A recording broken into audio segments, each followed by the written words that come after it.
teamwork. All the tests on Jock went without a hitch, and when the holiday months came, the new engine had already proved his value. He was stronger than the others, and people even came to the railway on purpose to see him. Unfortunately, this went to his smoke box, and he became rather cocky. One day, Jock was alone at the bottom station. A container of sleepers had arrived, but the lorry couldn't get into the yard. "Now what?" demanded the lorry driver, scratching his head.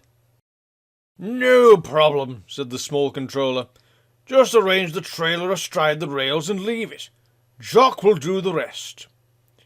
A cable was fastened between Jock's tender and the trailer, and, puffing hard, Jock pulled the trailer into the yard.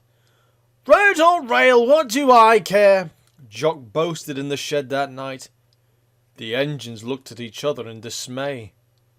Next day, Mike was waiting at the platform to take a train up the line, when he saw Jock backing down towards him.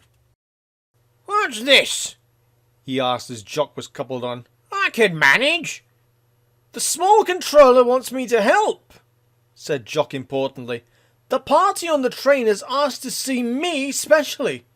"How has it?" said Mike. "Well, make sure you don't leave me to push you as well as pull the train." That gave Mike an idea. He whispered to his driver, who grinned and nodded. "We'll do it after the green," he said. So when they restarted from the green, he gradually cut off steam. Now, the whole weight of the train, with Mike as well, pulled on Jock's coupling. Smoke and steam shot high into the air, as he had to work extra hard. Jock's driver glanced back. When he saw Mike grinning, he realized what was happening. "Feeling tired, are you, Mike?" asked Jock at the top station. "You were enjoying yourself," Mike grinned. "I didn't want to spoil your fun." "Ah," said Jock. "I wondered if perhaps I was going too fast for you."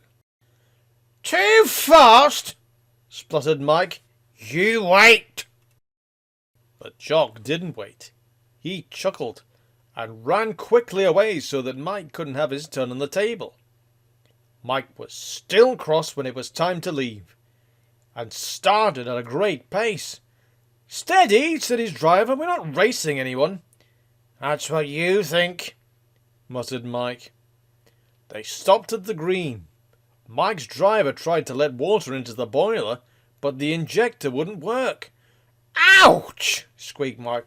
"Give me a drink quickly, please. I think I'm going to burst." "Your injector has failed," explained the driver, turning to his radio telephone. "Now Jock will have to pull us home." "What?" spluttered Mike, but there was no other way. Mike's fire was put out, Jock moved to the front of the train, and in the end, little time was lost. Duck, warned by control, was waiting for any passengers who wanted to go to the big station. Mike went to the shed to be mended, and was feeling better by the time the others arrived. "I'm sorry I made you do all the work this morning," Mike apologised when Jock came in. "Thank you for bringing me home." "That's all right," said Jock. "I'm sorry too. It's silly trying to get the better of each other. If I hadn't teased you, perhaps your injector wouldn't have failed. It taught me a lesson.